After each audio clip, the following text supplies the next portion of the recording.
So if we want to kill ours. Stakeholders in the tourism sector have added their voice against the construction of another dam on River Nile. Before you leave the boat.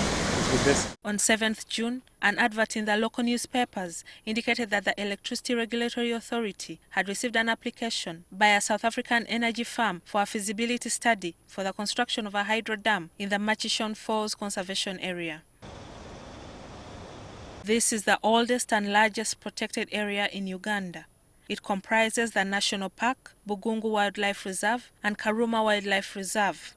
The waterfalls are the heart of the conservation area, with tourism bringing in over 10% of the gross domestic product. According to Uganda Wildlife Authority, 1/3 of the tourists who visit Uganda make a stop at Murchison Falls National Park.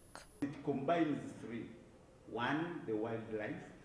Two, that Murchison Falls. Three, the hiking.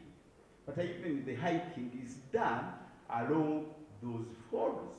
Tourism in Uganda is private sector driven. In the 2019-2020 financial year, government has allocated 0.39% of the national budget to tourism. Very little is given from government.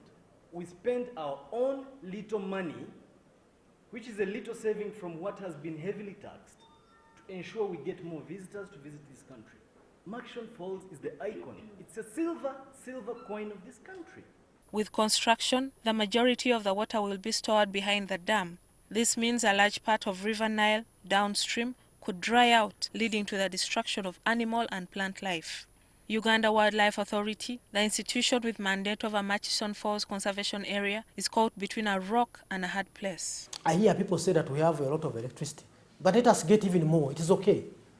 But we also need tourism as an industry, as a sector, and we need to develop it further.